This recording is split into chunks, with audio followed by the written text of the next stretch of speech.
Hello everyone, my name is Abhishek Gupta and I welcome you all on this JIB on the Go series. So दोस्तों इस particular series के through आप लोग अपने commute time और अपने lunch breaks को जो है यूटिलाइज कर पाएंगे for the JIB preparation, because यहाँ पे हम लोग बहुत ही शॉर्ट ड्यूरेशन ऑफ टाइम के अंदर अपने जो मोस्ट इंपॉर्टेंट टॉपिक्स हैं फॉर द RBWM कंपोनेंट एक तो उनको कवर कर लेंगे, साथ ही साथ उनके जो रिलेवेंट MCQs हैं वो भी इन्हीं सेशंस के अंदर जो है वो डिस्कस किए जाएंगे। आज की इस पर्टिकुलर सेशन में we will be discussing retail banking challenges and the future of retail banking भाई। But before moving ahead I just want to let you know guys कि भाई मोस्ट इंपॉर्टेंट टॉपिक्स PYQs और most important MCQs ये तीनों ही factors बहुत ही prominent role play करते हैं आपके किसी भी एग्जाम की प्रिपरेशन के अंदर। तो गाइज अगर आप लोगों का भी यही कंसर्न है रिगार्डिंग योर JIB एग्जामिनेशन तो आप लोगों को इस वीडियो के डिस्क्रिप्शन में लिंक मिल जाएगा जहां से आप लोग इस पर्टिकुलर डॉक्यूमेंट को एक्सेस कर पाएंगे जो कि आप लोग अपनी स्क्रीन के ऊपर अभी देख पा रहे हैं। And you will have a enough information regarding PYQs, most important topics and most important MCQs for JIB examination guys. अब हम लोग आते हैं आज के सेशन के ऊपर। तो गाइज आज के सेशन में हम लोग बात स्टार्ट करेंगे अपनी with the challenges for retail banking. अब देखिए रिटेल बैंकिंग में क्या कुछ चैलेंजेस हम लोगों को देखने के लिए मिलते हैं। तो सबसे पहला है कंज्यूमर प्रोटेक्शन एंड प्राइसिंग। अब देखिए कस्टमर्स हम लोग जानते हैं कि ऑलरेडी हम लोगों ने लास्ट सेशंस में भी डिस्कस किया था कि भाई वॉल्यूम ड्रिवन कस्टमर्स यहाँ पे हम लोगों को देखने के लिए मिलते हैं। अब वॉल्यूम ड्रिवन कस्टमर्स को हम लोगों को जो है प्रोटेक्शन प्रोवाइड करवानी है। इन सेंस कैसे प्रोटेक्शन प्रोवाइड करवानी है, मतलब बैंक्स के द्वारा जो फेयर प्रैक्टिस कोड को जो ऑप्ट किया जाना चाहिए, ठीक है। कंज्यूमर प्रोटेक्शन कोड जो हम लोगों को डिफाइंड है उनको जो है बैंक को जो है ऑप्ट करना है और इन पर्टिकुलर कोड्स इन फ्रेमवर्क्स को ऑप्ट करते हुए बैंक्स को अपनी प्रॉफिटेबिलिटी को भी मेंटेन करना है। मतलब बैंक्स को जो है वो एक ट्रांसपेरेंट डीलिंग जो है कस्टमर के साथ में करनी है, फेयर मिनिमम जो सर्विसेज हैं वो प्रोवाइड करनी है अपने कस्टमर्स को, अलॉन्ग विद दिस अपनी प्रॉफिटेबिलिटी को भी मेंटेन करना है। सो एक ऑप्टिमम प्राइस के ऊपर इन सभी ये जो गाइडलाइंस ये जो प्रोटेक्शन के रिगार्डिंग हम लोगों को फ्रेमवर्क देखने के लिए मिलते हैं इनको फॉलो करना और अलॉन्ग विद दिस प्रॉफिटेबिलिटी को मेंटेन करना, ये जो है वो चैलेंज हो जाता है for the retail banking guys. Next is inadequacy of MIS। अब दोस्तों MIS क्या होता है? MIS इज मैनेजमेंट इंफॉर्मेशन सिस्टम। अब देखिए मैनेजमेंट इंफॉर्मेशन सिस्टम के थ्रू हम लोग जो इंफॉर्मेशन है उसको पहुंचा पाते हैं to the decision makers in the organization. अगर हम रिटेल बैंकिंग की बात करें तो रिटेल बैंकिंग के अंदर जो टॉप नॉच मैनेजमेंट है उसके द्वारा जो डिसीजन लिए जाने हैं वहां तक इंफॉर्मेशन को कैसे पहुंचाया जाएगा, वो पहुंचाया जाएगा with the help of management information system. अब अगर यही हमारा जो मैनेजमेंट इंफॉर्मेशन सिस्टम है अगर ये इनएडिक्वेट है तो इस वजह से फिर सही डिसीजन नहीं लिए जा सकेंगे बैंक्स के द्वारा भी। So it is a challenge for retail banking. Next is understanding the KYC and AML issues. अब ये KYC क्या है? Know your customers, and AML क्या है? Anti money laundering guys. तो ये दोनों KYC, know your customers and anti money laundering, ये दोनों गाइडलाइंस जो इशू की जाती है by reserve bank of India. अब इनके थ्रू कस्टमर्स को आइडेंटिफाई करना रहता है बैंक्स को। कस्टमर्स आइडेंटिफिकेशन प्रोसीजर का यहाँ पे यूज किया जाता है सो दैट जो कस्टमर्स हैं वो किसी भी तरह की इलिसिट जो एक्टिविटीज हैं उनके अंदर इन्वॉल्व ना हो भी। तो अब इन पर्टिकुलर गाइडलाइंस को समझते हुए, ठीक है, और कस्टमर्स को जेन्युइन कस्टमर्स को परेशान किए बिना बैंक्स को अपने प्रोडक्ट और सर्विसेज डिलीवर करने रहते हैं। सो that is why it becomes a challenge for the retail banking, क्योंकि बैंक्स जो है वो ऐसा भी नहीं कर सकते कि बहुत ही स्ट्रिक्ट हार्श कोई गाइडलाइंस बना दी for following these particular KYC and AML guidelines so that जो जेन्युइन कस्टमर्स है वो भी सफर करे। सो दोनों के बीच में एक बैलेंस मेंटेन करना है which is a challenge for the retail banking. Next is effect of disruptive technology. अब देखिए हम लोग जानते हैं कि टेक्नोलॉजी जो है वो डे बाय डे ग्रो होती जा रही है, बट अगर बैंक्स जो है वो अपने प्रोडक्ट और सर्विसेज को या फिर अपने इंफ्रास्ट्रक्चर को जो है वो अपग्रेड नहीं करेंगे विद द अपग्रेडिंग टेक्नोलॉजी, सो इसके जो है नेगेटिव इंपैक्ट बैंक्स को देखने के लिए मिल सकते हैं। बिकॉज इस वजह से एक तो अपना कस्टमर का जो कस्टमर बेस है वो बैंक्स को लूज करना पड़ता है, दूसरा बैंक्स जो है वो लैक कर सकते हैं मार्केट में in comparison to their competitors भाई, ठीक है। After that next is managing the risk. अब देखिए बैंक्स के अंदर हम लोगों को जो है अलग अलग तरह के रिस्क देखने के लिए मिलते हैं, जैसे मार्केट रिस्क। मार्केट रिस्क का मतलब क्या है कि भाई मार्केट के अंदर जो है वो बैंक्स के द्वारा जो है वो फंड कहीं पे इन्वेस्ट किया गया और मार्केट रेट्स में फ्लक्चुएशन आ गई, उस वजह से जो लॉस बियर करना पड़ेगा वो हो जाएगा मार्केट रिस्क। इसके अलावा next one is the credit risk. Credit risk क्या हो जाता है एक बैंक के लिए? जब भी एक बैंक ने जो है वो लोन डिसबर्स किया हुआ है कस्टमर को, अगर वो कस्टमर रीपे नहीं कर पाता है लोन को तो उस केस में जो बैंक को लॉस बियर करना पड़ेगा वो बियर करना पड़ेगा because of that credit risk guys. Next is operational risk. Operational risk क्या होता है? जब भी डे टू डे ऑपरेशंस में या फिर फ्रॉडुलेंट एक्टिविटीज की वजह से किसी भी तरह का हम लोगों को जो ग्लिच या फिर फेलियर देखने के लिए मिलता है ऑपरेशंस के अंदर, उस वजह से जो रिस्क बियर करना पड़ता है उसको बोलते हैं ऑपरेशनल रिस्क। सो ये अलग अलग तरह के रिस्क को मैनेज करना भी एक बैंक के लिए जो चैलेंज हो जाता है with respect to retail banking भी। Next is continuing growth. अब देखिए ग्रो करना एक अलग सिनेरियो है और उस ग्रोथ को कंटिन्यू रखना वो एक अलग सिनेरियो है, क्योंकि कस्टमर्स की जो एक्सपेक्टेशन है वो डे बाय डे अब बढ़ती जा रही है बैंक से। कस्टमर्स चाह रहे हैं कि भाई बैंक जो है वो एक वन स्टॉप सॉल्यूशन प्लेटफॉर्म उनको बैंक्स को जो है एक्ट करना है, सो दैट हर तरह के प्रोडक्ट और सर्विसेज जो भी फाइनेंशियल नीड्स को सेटिस्फाई कर रहे हैं कस्टमर्स की वो बैंक्स के द्वारा ही प्रोवाइड किए जाएं। अब कस्टमर्स को प्रोडक्ट और सर्विसेज तो प्रोवाइड करने हैं बैंक्स ने, बट बैंक्स जो है वो सर्टेन गाइडलाइंस की वजह से बहुत से प्रोडक्ट और सर्विसेज जिनको डायरेक्टली जो है वो बैंक्स जो है वो कस्टमर्स को डिलीवर नहीं कर सकते हैं, तो वहाँ पे बैंक्स को जो है वो एक अपनी ग्रोथ को भी मेंटेन करना है और कस्टमर्स की नीड को भी सेटिस्फाई करना है। So it is a challenge in retail banking guys. सो ये हम लोगों ने चैलेंजेस के बारे में बात कर ली जो कि हम लोगों को रिटेल बैंकिंग के रिस्पेक्ट में देखने के लिए मिलते हैं। आफ्टर दैट अब हम लोग बात कर लेते हैं फ्यूचर ऑफ रिटेल बैंकिंग के बारे में। तो देखिए गाइस हम लोगों ने देखा कि भाई 2019 के अंदर जब कोविड-19 हम लोगों को देखने के लिए मिला, उस वजह से हमारी जो इकोनॉमी थी वो लगभग हॉल्ट कर चुकी थी। जो भी इकोनॉमिक एक्टिविटीज थी वो परफॉर्म करना उन्होंने बंद कर दिया था। इकोनॉमी का जो पहिया था वो घूमना उसका बंद हो गया था लगभग। उसके बाद हम लोगों ने देखा कि भाई डिजिटल ट्रांसफॉर्मेशन होती है। डिजिटल ट्रांसफॉर्मेशन होने की वजह से most of the economic activities जो थी वो फिर से जो था वो प्रोसेस में आने लगी, वो फिर से जो था वो इकोनॉमिक एक्टिविटीज परफॉर्म की जाने लगी डिजिटल ट्रांसफॉर्मेशन की वजह से। अब इसी डिजिटल ट्रांसफॉर्मेशन का यूज किया बैंक्स ने, और बैंक्स ने जो था वो अपने एप्लीकेशन प्रोग्राम इंटरफेस जो थे वो डेवलप किया और उनको शेयर किया विद द फिनटेक्स भी, जिस वजह से बैंकिंग एज अ सॉफ्टवेयर और एपीआई जैसी हम लोगों को जो था वो टेक्नोलॉजीज इवॉल्व होती हुई देखने के लिए मिली, जिस वजह से डेटा एग्रीगेट होने लगा। और डेटा एग्रीगेट होने की वजह से जो बैंक्स की ऑपरेशनल एफिशिएंसी थी वो भी इंक्रीज होने लगी, क्योंकि पहले जो था वो डेटा फ्रेगमेंटेड रहा करता था। एक ब्रांच का डेटा दूसरी ब्रांच के पास नहीं है, दूसरी ब्रांच का डेटा तीसरी ब्रांच के पास नहीं है, या फिर सेंट्रलाइज्ड ब्रांच के पास जो है वो सभी ब्रांचेस का डेटा नहीं है। बट जब ये हमारी टेक्नोलॉजीज इवॉल्व हुई, एप्लीकेशन प्रोग्राम इंटरफेस बने या फिर banking as a software develop हुए, उस वजह से डेटा भी एग्रीगेट हुआ और बैंक्स की ऑपरेशनल एफिशिएंसी भी इंक्रीज हो गई भी। ठीक है, अब क्या कुछ कारण है जिस वजह से हम लोगों को जो है रिटेल बैंकिंग की ग्रोथ इंडिया के अंदर देखने के लिए मिली है, इसके बारे में हम लोग बात कर लेते हैं गाइस। तो देखिए सबसे पहला कारण है कि भाई इंडिया के अंदर जो यंग इंडियन प्रोफेशनल्स हैं उनका नंबर हम लोगों को राइज होता हुआ देखने के लिए मिल रहा है। अब आप लोगों ने एक टर्म सुनी होगी demographic dividend.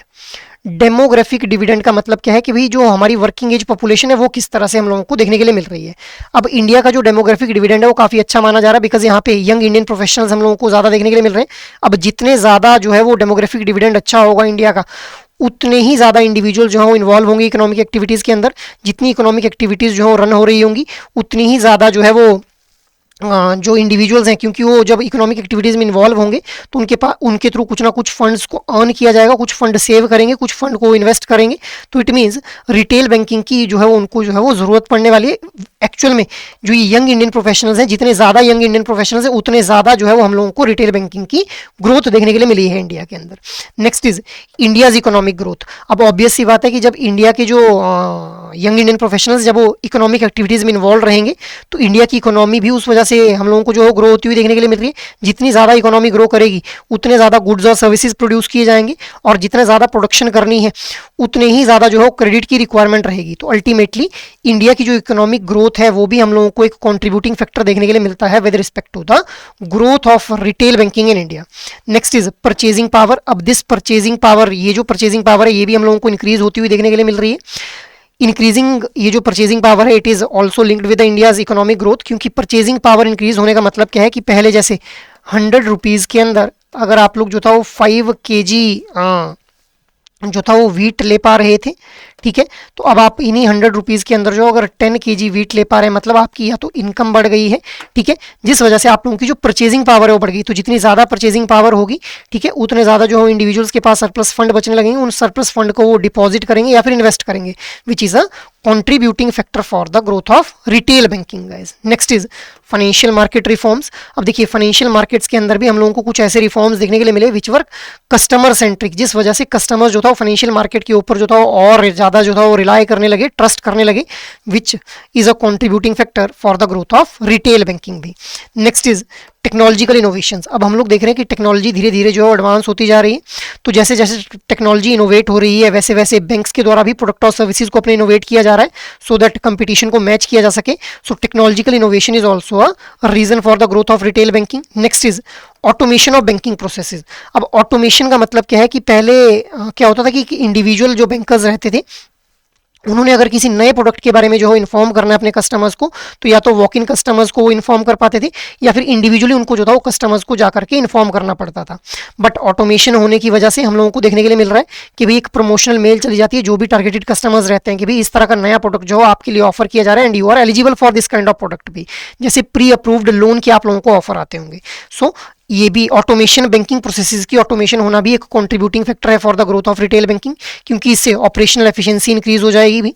Next is decline in interest rate on the retail loans. अब पहले रिटेल लोन्स के ऊपर हम लोग देखते हैं कि भाई बहुत ज़्यादा रेट ऑफ इंटरेस्ट जो था वो चार्ज किया जाता था कस्टमर से, बट धीरे धीरे क्योंकि रेट ऑफ इंटरेस्ट जो कम हुआ है पहले के कंपैरिजन में, तो अब ज़्यादा कस्टमर्स जो है वो ये जो है वो रिटेल लोन लेना प्रेफर करते हैं, बिकॉज कम रेट ऑफ इंटरेस्ट के ऊपर जो है अब लोन मिल जाता है।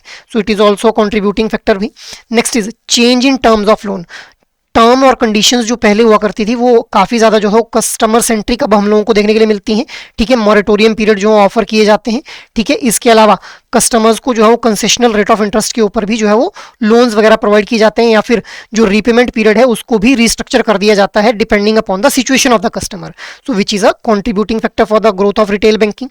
Next is financial liquidity. अब रिटेल बैंकिंग के प्रोडक्ट और सर्विसेज में जब भी आप लोग जो फंड को इन्वेस्ट करते हैं या फिर फंड डिपॉजिट करते हैं, तो that fund is almost liquid in nature. जब भी आप लोगों को जरूरत पड़ती है आप उस फंड को जो है वो विड्रॉ करके अपनी पर्सनल नीड्स को जो है वो फुलफिल कर पाते हैं guys. So it is also contributing factor भी। ऐसा नहीं है कि आपका पैसा जो फंस जा रहा है कहीं पे, ब्लॉक हो जा रहा है। Next is changing consumer demographics. अब कस्टमर्स या जो कंज्यूमर्स हैं उनका डेमोग्राफी के अंदर उनकी हम लोगों को चेंज देखने के लिए मिल रहा है, मतलब उनके टेस्ट, उनके प्रेफरेंस, उनके लाइक, उनके डिसलाइक्स के अंदर चेंज देखने के लिए मिल रहा है, जिस वजह से वो भी अब जो कस्टमर्स हैं वो भी बैंक से जो एक्सपेक्ट कर रहे हैं उसी तरह की सर्विसेज अब बैंक्स भी प्रोवाइड कर पा रहे हैं because of advance technology adoption. जिस वजह से ये जो कंज्यूमर का डेमोग्राफी, क्योंकि अगर टेक्नोलॉजी इवॉल्व कर रही है और अगर कस्टमर का टेस्ट प्रेफरेंस जो है वो चेंज ही नहीं हो रहा है टेक्नोलॉजी के साथ में, तो फिर वो अगर कस्टम और जो बैंक है वो उनको टेक्नोलॉजी अपग्रेडेड प्रोडक्ट दे रहे हैं तो फिर उस केस में भी ग्रो नहीं कर पाएगी रिटेल बैंकिंग। बट यहाँ पे कस्टमर्स का जो लाइक, जो टेस्ट और प्रेफरेंस है वो भी चेंज हो रहे हैं with the changing environment. So which is a contributing factor for the growth of retail banking guys.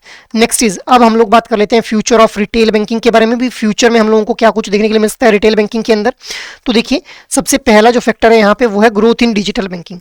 अब CNBC की एक रिपोर्ट आती है, that is Fidelity national information services, जहाँ पे ये बोला गया कि भाई 200% का इंक्रीज देखा गया मोबाइल बैंकिंग रजिस्ट्रेशन के अंदर इन द अप्रैल 2020। क्योंकि ये अगर ध्यान से इस पीरियड को देखें तो ये वही पीरियड है जब हम लोगों को जो था पेंडेमिक हम लोग फेस कर रहे थे, तो 200% का increase, it is a massive increase guys. So it means there is a growth because of digital transformation in the retail banking भी। Next is rapid adoption of the blockchain technology. अब देखिए blockchain क्या है? Blockchain is a decentralized distributed ledger system that allows for secure and transparent transaction. अब इसका मतलब क्या है कि ब्लॉकचेन टेक्नोलॉजी के थ्रू हम लोग क्या करते हैं कि जो डेटा है वो सेंट्रल पॉइंट के ऊपर स्टोर होने के बजाय, स्टोर होने के साथ साथ में जो नोडल पॉइंट्स हैं उन नोडल पॉइंट्स के ऊपर भी डेटा जो है वो सेफ रहता है, सिक्योर रहता है, स्टोर रहता है, सो दैट एक ट्रांसपेरेंसी मेंटेन की जा सके और एसेसिबिलिटी ऑफ डेटा को जो है वो इंक्रीज किया जा सके। So this is blockchain technology, जहाँ पे डिसेंट्रलाइज्ड डिस्ट्रीब्यूटेड लेजर सिस्टम देखने के लिए मिलता है हम लोगों को, जो कि सिक्योर और ट्रांसपेरेंट ट्रांजेक्शन जो है वो अलाउ करता है। So it is also the because of the digital transformation, जिस वजह से हम लोगों को जो रैपिड अडॉप्शन देखने के लिए मिली है इस ब्लॉकचेन टेक्नोलॉजी की। अब ई-रूपी भी हम लोगों को देखने के लिए मिला है which also operates on the blockchain technology guys. Next is, अब हम लोग बात कर लेते हैं नेक्स्ट फैक्टर के बारे में। Next is artificial intelligence and data science. अब देखिए आर्टिफिशियल इंटेलिजेंस और डेटा साइंस आजकल हम लोगों को जो है वो लगभग हर स्फीयर ऑफ फील्ड के अंदर यूज होता हुआ देखने के लिए मिल रहा है। बट रिटेल बैंकिंग के अंदर क्योंकि हम लोग जानते हैं कि डेटा एक बहुत ही इंपॉर्टेंट रोल प्ले करता है, तो आर्टिफिशियल इंटेलिजेंस या फिर डेटा साइंस का यूज़ करके हम लोग जो है उस डेटा को बेटर वे में एनालाइज कर पाते हैं और कस्टमर्स की नीड को असेस कर पाते हैं, चाहे वो प्रेजेंट नीड्स हो चाहे वो फ्यूचर नीड की बात हो रही हो। इसके अलावा हम लोग जो है AI और डेटा साइंस का यूज़ करके ही फ्रॉड होने से भी बचा सकते हैं। एडवांस फायरवॉल प्रोटेक्शन जो है वो प्रोवाइड की जा सकती है कस्टमर्स को जब भी उनको जो डिजिटल ट्रांजैक्शंस परफॉर्म करनी हो। इसके अलावा रिस्क मैनेजमेंट में भी हेल्प करता है हम लोगों को AI एंड डेटा साइंस। कैसे करता है रिस्क मैनेजमेंट में? क्योंकि एडवांस एल्गोरिदम्स का यूज़ करके हम लोग जो है डेटा को प्रॉपरली असेस कर लेंगे भी कौन सा कस्टमर जो है लो रिस्क कैटेगरी में, कौन सा मीडियम रिस्क और कौन सा हाई रिस्क कैटेगरी में फॉल कर रहा है। Next is cyber security to be the top priority. अब देखिए साइबर फ्रॉड हम लोगों को बहुत ज़्यादा देखने के लिए मिल रहे हैं विद द डिजिटल ट्रांसफॉर्मेशन, तो इसीलिए साइबर सिक्योरिटी को जो है वो हम लोगों को प्रायोरिटी पे रखना है अगर हम लोग जो है वो रिटेल बैंकिंग का एक बेटर फ्यूचर एक्सपेक्ट कर रहे हैं। अब कैसे जो है वो साइबर सिक्योरिटी को इंश्योर किया जा सकता है, तो सबसे पहले तो है भी आप लोगों को मल्टी फैक्टर ऑथेंटिकेशन को जो है वो टर्न ऑन करना पड़ेगा। Multi factor authentication turn on करने का मतलब क्या है कि भी आप लोग को जैसे एक बार किसी भी ऐप में जो लॉग इन करते हैं आपने क्रेडेंशियल्स का यूज करके, उसके बाद आप लोगों से ओटीपी जो है रिक्वेस्ट किया जाता है, so that is multi factor authentication. इसके अलावा you need to update your software, you need to think before you click, आप लोगों को किसी भी ऐसे अननोन रैंडम लिंक के ऊपर क्लिक नहीं करना है।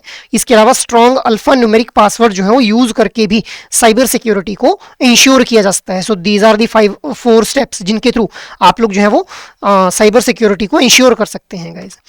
अब आप लोगों ने देखा होगा कि आरबीआई के द्वारा कैंपेन्स भी चलाई जाती हैं, जानकार बनिए और सतर्क रहिए, मतलब आरबीआई जो है वो यहाँ पे कस्टमर्स को भी नज कर रहा है, भी you need to be aware also, ठीक है।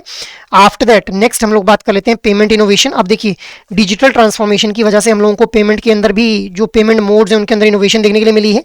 अलग अलग तरह के पेमेंट चैनल्स देखने के लिए मिल रहे हैं, जैसे फोन पे, पेटीएम, गूगल पे, व्हाट्सएप पे, अमेजॉन पे। So this is how payment जो मोड्स हैं वो भी हम लोगों को जो है वो रिफॉर्म उनके अंदर होता हुआ देखने के लिए मिल रहा है। After that next is rise of big technology in banking. अब देखिए जो भी हमारे टेक्नोलॉजिकल जाइंट्स हैं, चाहे वो गूगल हो गया, एप्पल हो गया, फेसबुक, अमेजन या फिर माइक्रोसॉफ्ट, इनका जब राइज हुआ तो उस वजह से भी हम लोग ये एक्सपेक्ट कर पा रहे हैं कि फ्यूचर के अंदर जो रिटेल बैंकिंग है उसके अंदर काफ़ी ज़्यादा कंट्रीब्यूशन इन टेक्नोलॉजिकल जाइंट्स का रहने वाला है, जिस वजह से जो रिटेल बैंकिंग है वो और ज़्यादा जो है वो प्रॉस्पर करने वाली है फ्यूचर के अंदर। सो ये हम लोगों ने फ्यूचर ऑफ रिटेल बैंकिंग को डिस्कस कर लिया अभी। Now there is a question for you guys, considering the following statements regarding challenges faced by the retail banking. Statements are ensuring transparent pricing and protection consumer interest is a significant challenge. The primary risk in retail banking is a sovereign risk, as most loans are guaranteed by the government. Inadequate management information system can hinder a bank's ability to monitor its retail portfolio effectively. Disruptive technology poses a challenge only to a traditional public sector bank, while private banks are largely immune. So which of the above statements are correct here? You need to choose the correct code भी. Options are 1 and 2 only, 1 and 3 only, 2 and 4 only, या फिर 3 and 4 only. What should be the right answer here? The right answer will be option number B, that is 1 and 3 only guys. अब second statement जो गलत क्यों हो जाती है, क्योंकि यहाँ पे बोल रहा है as most of the loans are guaranteed by the government. This statement is the incorrect one. और fourth statement क्या बोल रही है कि भाई सिर्फ पब्लिक सेक्टर बैंक्स को ही जो है डिसरप्टिव टेक्नोलॉजी का चैलेंज जो है पोज करना पड़ता है। नहीं भी, हर बैंक को जो भी अपने आप को जो टेक्नोलॉजी के साथ में इवॉल्व नहीं करेगा उन सभी बैंक्स को जो है वो इस डिसरप्टिव टेक्नोलॉजी को एज अ चैलेंज जो है वो फेस करना पड़ेगा guys. So option B will be the right one here. Next is question number 2, consider the following factors that have contributed to the growth of retail banking in India. Your statements are an aging population with fixed traditional financial habits, widespread automation of banking processes leading to improved efficiency, a consistent increase in interest rate on retail loans over the past decade, financial market reforms that have deepened the credit market. Which of the above factor have genuinely contributed to the growth? You need to choose the correct code here. 1 and 3 only, 2 and 4 only, 1, 2 and 4 only, 2, 3 and 4 only guys. What should be the right answer? The right answer will be option number B, that is 2 and 4 only. अब देखिए an aging population with fixed traditional financial habits, so it is not contributing to the growth. भाई यहाँ पे हम लोगों को एक young population देखने के लिए मिल रही है, तो ये हमारा बिल्कुल गलत हो जाता है। इसके अलावा थर्ड स्टेटमेंट क्या बोल रही है, consistent increase in the interest rate on the retail loan over the past decade. नहीं भी, पास्ट डिकेड में हम लोगों को इंटरेस्ट रेट के अंदर जो है कमी देखने के लिए मिली with respect to retail loan, जो कि एक कॉन्ट्रीब्यूटिंग फैक्टर हो जाता। तो यहाँ पे क्योंकि इंक्रीज लिखा हुआ है इस वजह से ये स्टेटमेंट भी गलत हो जाती है, इसीलिए स्टेटमेंट हमारी जो 2 और 4 है ये बिल्कुल सही है, rest 1 and 3 are the incorrect one. So option B will be the right one here. Next is, which of the following pair of challenges, if both were to be inadequately addressed by a bank, would most likely to lead to simultaneous regulatory penalties and a loss of competitive market share? Your options are consumer protection and pricing and inadequacy of MIS, understanding KYC or AML issue and effect of disruptive technology, managing risk and continuing growth, effect of disruptive technology and inadequacy of MIS. तो ये हम लोगों ने इनके बारे में already हम लोगों ने स्टडी किया कि भाई ये चैलेंजेस जो है फेस होते हैं।